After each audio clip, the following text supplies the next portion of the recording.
Good morning. Thanks for joining us. We're going to be doing something a little bit different today. We're going to be answering some questions that really are on everybody's mind, so stick around.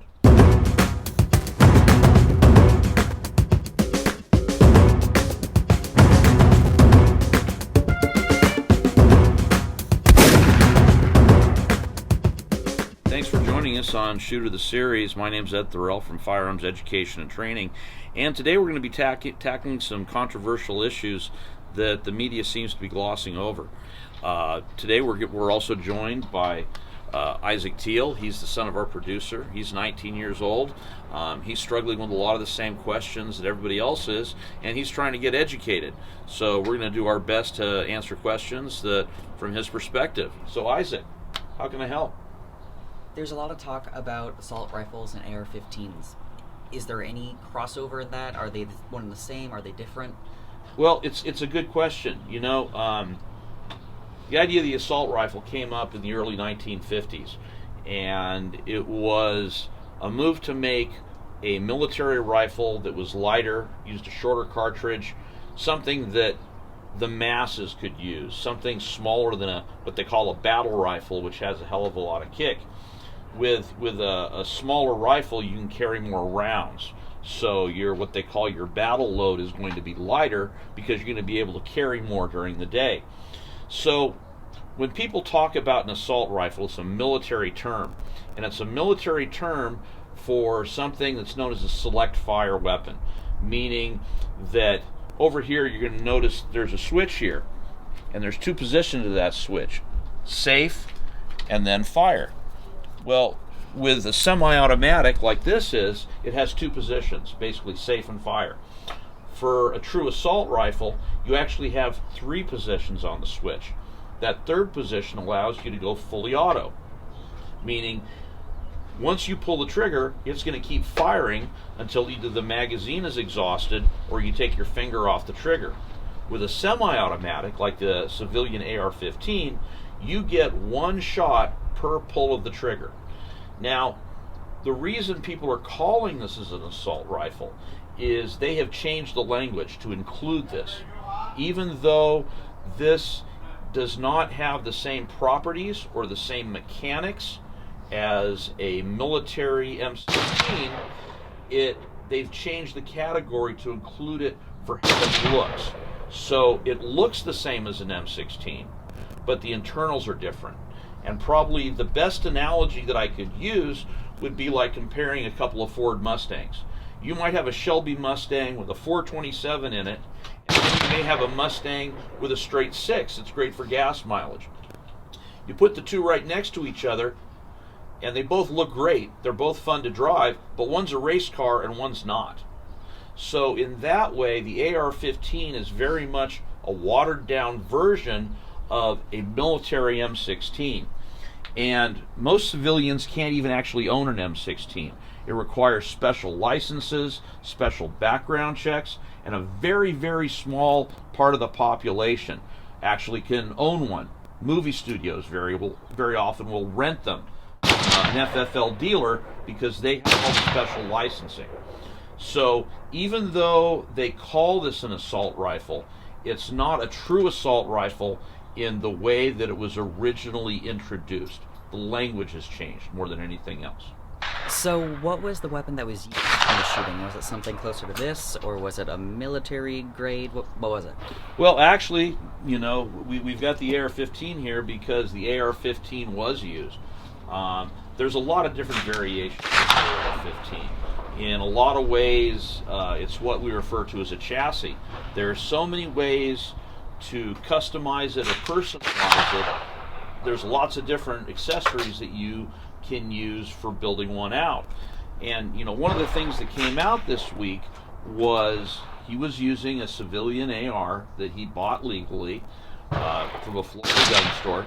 A lot of people were concerned that he might be using extended magazines or high capacity magazines. It's actually come out in the news that he was only using 10-round magazines. And you know, while we're talking about magazines, these are both 10-rounders. It's just looks scarier, like it could hold more. But in California, you can only buy 10-round magazines. So even though a 30-round magazine has got the same length, in California they've got to be blocked. There's a block in here that's going to prevent you from loading more. And basically, if you try to take this magazine apart, it destroys the magazine trying to do it. So this is a 10-round magazine, this is a 10-round magazine. And while we're talking about magazines, we should also talk about what a clip is, because this is a clip. A lot of people will use the term interchangeably, but a clip, as you can see, is that bent piece of metal which is spring steel, which holds all the bullets together. That's a clip. So whereas a magazine is basically just a box with a spring in it. And so that's just a device to hold them all together, whereas a magazine holds them internally. And you can actually use a clip for what they call recharging a magazine.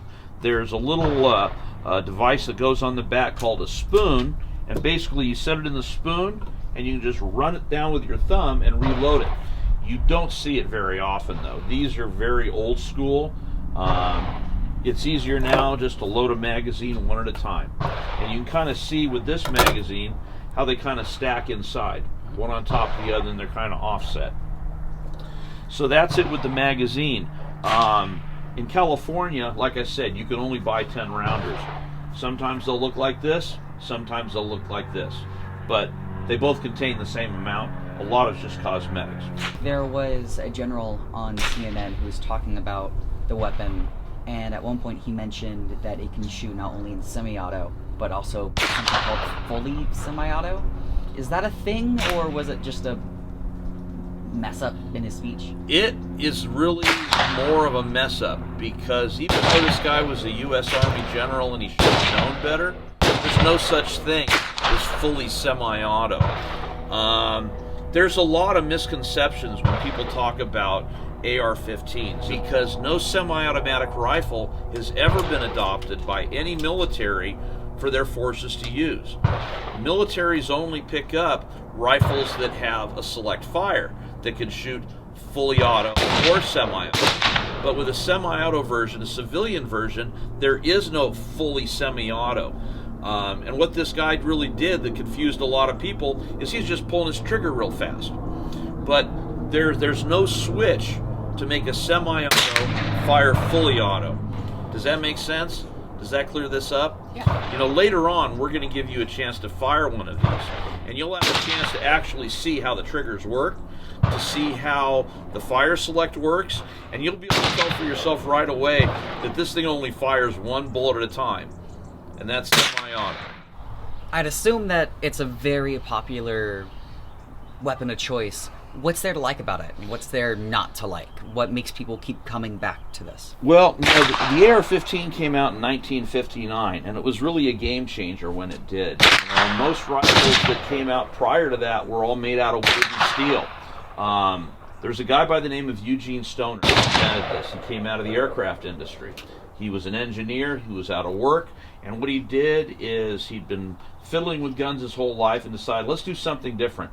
Let's take some of the materials from the aircraft industry and apply it to the guns. So he abandoned using steel and wood and went to using composite plastics and primarily aluminum to make it lighter weight. So one of the reasons people really like it is it's very lightweight. It weighs about 6 pounds if you buy one, fresh off the shelf. They get heavier the more stuff you add to them. But people like it because it's lightweight, which means it's easier to carry around. People like it also because the cartridge, even though it's very powerful, it doesn't have much recoil. It has a great big spring that goes back and forth right here underneath the cheek rest. It's also very customizable. There's an endless variation on the ways that you can build these up. You can get into a base-priced AR-15 for about $600. Something good quality from the factory that comes with a warranty. There's not a lot to break. There's not a lot to go wrong. The ammunition's fairly inexpensive, so for someone on a budget, it makes a lot of sense. It's also very likable because it's a version of what the police and the military use. So in terms of home defense, you've got the same type of round that you can use to protect yourself or your family. The military or the police would use. So it's a proven cartridge. It just has a lot of utility. And it's become the best-selling rifle in America because it's very easy to use, it's not very complicated, and because people can be trained to use them and use them accurately very quickly. And they're fun. Now, the reason a lot of people don't like them is because they look like a military rifle. And sometimes people are scared about things they don't understand. So what types of ammo can the AR-15 take? Good question. I wanted to give you a little comparison first. You know, in this hand, I'm holding the 22 long rifle, and this is basically just a target ammo. And this is the 223 or the 5.56 that would go in the AR. One of the things you can tell if you look at them straight on is the fact that they're the same diameter. They're both 22 caliber, and caliber means, you know, 100ths per inch. So 22 would be 0.22 of 1 inch.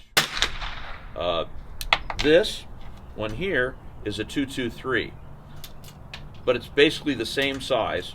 In fact, I have an adapter that would allow me to shoot the 22s through this, and you'll get a chance to play with that a little bit later. But, you know, talking about the ammo for the 223, or the metric version would be 5.56. So sometimes you'll hear a metric name for it, 5.56 or 223, and they're both interchangeable. It's just one's a U.S. measurement, the other one's a European. But, you know, one will work in the other fine. Now, this is what's known as a ball round, and when they say ball, that just means that it's got a copper jacket that goes all the way over the top. So it's pointy and it's just one piece. You can also use this as a hunting round, in which case they also make hollow points. And hollow points are just much more effective because of the way they expand. Because these are sharp and pointy, these are meant to pass all the way through a target. Whereas a hollow point is when it hits a target, it flattens out and expands, and with the purpose of not going all the way through. So what that does is the energy is completely transmitted to the target rather than having the energy get wasted going through the target. But ammo is a good question. Like I said, there's a lot of ways that you can change out the AR, and one of the things you'll get to try out later is we actually have a conversion kit for this. And by replacing some of the internals, you can go from shooting a standard one of these to shooting a much cheaper one of these. And because the bullet is the same diameter, it travels down the same length of barrel with the same accuracy. It's just a lot cheaper way to train people. Say someone was looking to get a gun like the AR-15 but didn't want something that had as much controversy as it does right now. Is there something similar that someone can get? There is, and I brought this along just to kind of illustrate that point. This is known as a Ruger Mini 14, and the Mini 14 is very similar. It uses the same type of box magazine that the AR-15 does. It fires the exact same ammunition, and it has the exact same performance. So anything that you needed me to do with an AR-15, I could do with a Mini 14. And you're going to find that a lot of police departments will have an AR-15 in their car, but in the case of San Bernardino, when the terrorist attacks happened there a couple years ago, San Bernardino keeps Mini 14s in their cars. So it's a matter of one model or the other. It'll have the exact same performance, but as you can tell, it's a completely different looking package. People do not get as excited, afraid, or scared by the look of this rifle, whereas the AR-15 does. Now, in California, if you're going to own an AR-15 rifle, you have to make it what's known as California compliant. You can't have a standard pistol grip on it. You cannot have a shoulder stock that extends with telescopes. And the rifle that we've been talking about, the AR-15, has had those features removed to make it what California calls featureless. So the AR-15 is already compliant with the special regulations that go along with the AR-15. The takeaway from that is the Mini 14 is sold off the shelf like this, and you don't have to do anything compliant. It comes off the shelf already California compliant because it looks like a regular rifle, and it doesn't come with the features like a pistol grip or an adjustable stock, which the state of California finds objectionable. So this is actually a really good choice if you were looking for an AR-15, but we're looking for something a little less intimidating with something that didn't carry the same kind of controversy. You want to go shoot one now? Sure.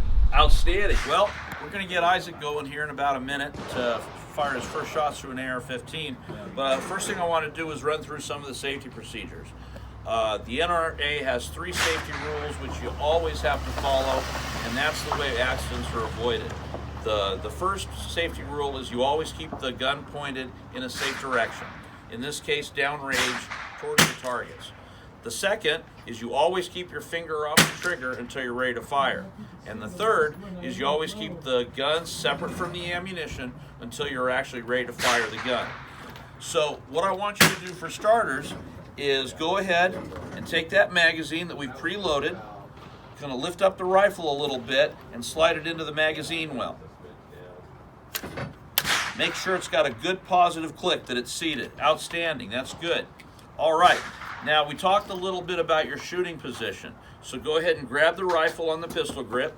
And remember, you're gonna come back and you're gonna pinch that and pull it into your shoulder. Now the next thing you want to do is make sure that your cheek is right about up here. You want to have probably about 2 inches away, no more than 3, from where your eye actually meets the rifle. And you got a pretty good view of it from right there, don't you? Yep. Okay, so what I'm going to do is I'm going to start by, okay, the bolt has gone forward, and I showed you where the safety is. So all you have to do is push that safety down with your thumb, find your target. Going to want to bring your eye closer. There you go. So when you're ready, go ahead and reach forward with your trigger finger. You want to have this? Yeah, that's a lot more comfortable, just like that. Remember, you're going to flatten out your finger on the trigger, and remember, everything comes from that second knuckle. So you're going to take a little breath, and then hold it on the exhale, and when you're locked up, just like that.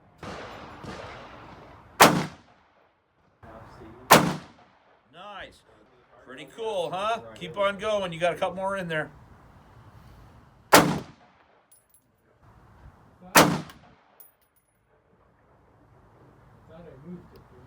All right, so you're empty. Go ahead and reach forward, lift the rifle up, push this in. That'll pop out. There you go. Go ahead and replace it. Make sure that seat's in there real nice. You definitely want to feel that. Give it a check. Make sure it's locked in. All right. Now to release that, there's that little button right there. Push that in. Okay. Now, you've been firing semi-automatic. 1 shot per pull of the trigger, right? Now, if this was a fully automatic rifle, an assault rifle, once you pull the trigger back, it would keep firing as long as you had your finger on the trigger. So what I want you to do this time when you fire it is I want you to hold the trigger back and tell me how many shots it fires, okay? You got it. Tell me what happens when you hold the trigger back. All right, get your cheek a little bit closer. When you're ready, press the trigger, hold it back. How many times did it fire? I'm not sure. I think only once. Just once? Yeah. It was moving pretty fast, but I counted 1 shot. Just to make sure that's not a fully automatic weapon, let's try that one more time. You got it. 1 press, hold the trigger back. I counted to 1, which means that's a semi-automatic rifle, and that is not an assault rifle. That is not a weapon of war. No Army has ever been outfitted with a semi-automatic rifle. This is a civilian rifle, not a military rifle. Have some fun with it. You're doing great. Rest is up to you.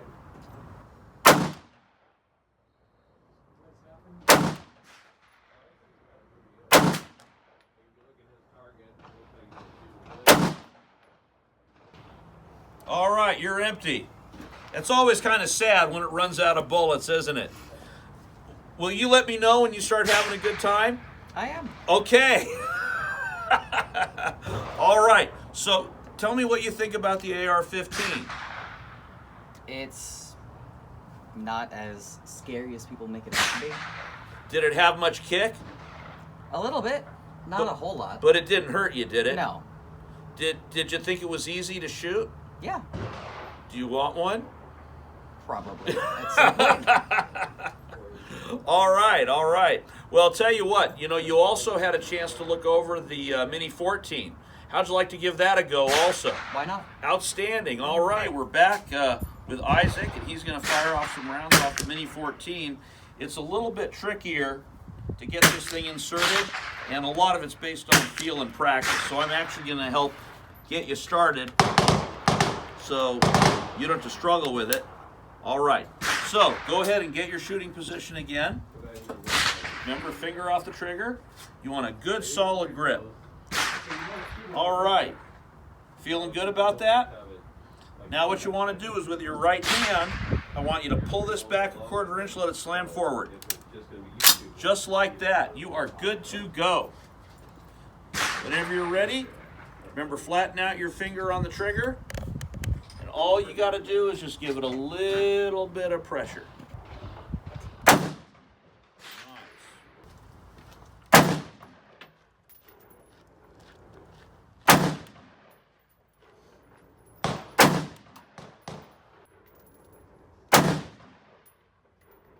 And you're empty, which is always sad.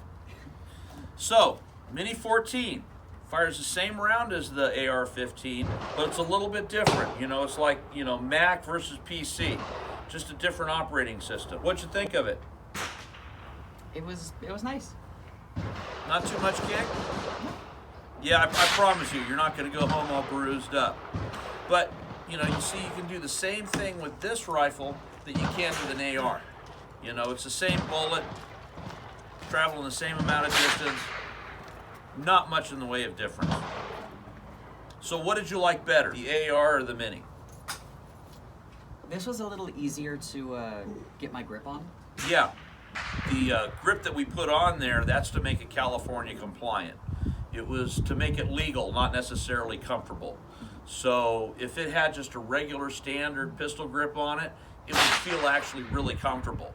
But this is a compromise to satisfy the state. But you're right, that feels very natural, feels very comfortable. Kind of what you would expect from a rifle. All right, well, now we're just gonna have some fun. This thing is set up with a 22 conversion kit, which is a lot cheaper to shoot. It's a lot of fun.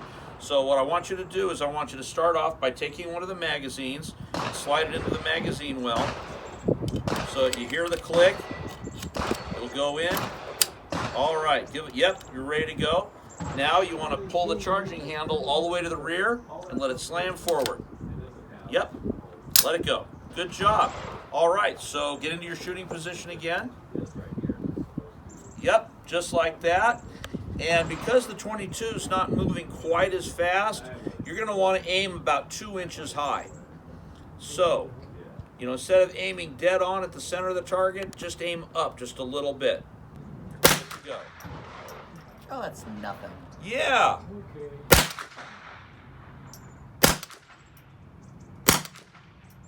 The AR-15 pushes along at about 2,300 feet per second. These move out at about 1,260. So about half the velocity of a 223.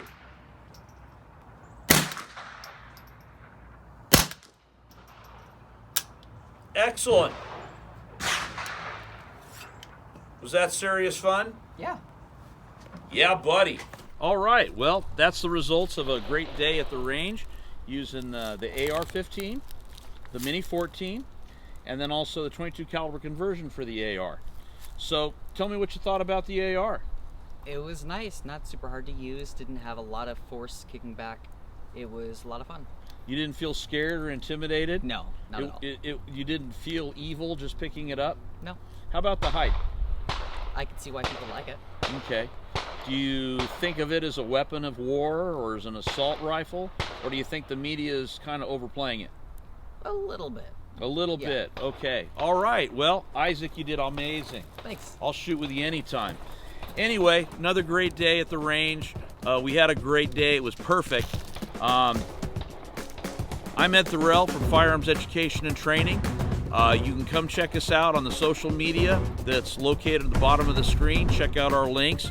You can also come to our merchandise page and get cool hats and t-shirts like that from the Shooter line. We appreciate you coming out, joining us again on Shooter the Series. Y'all take care.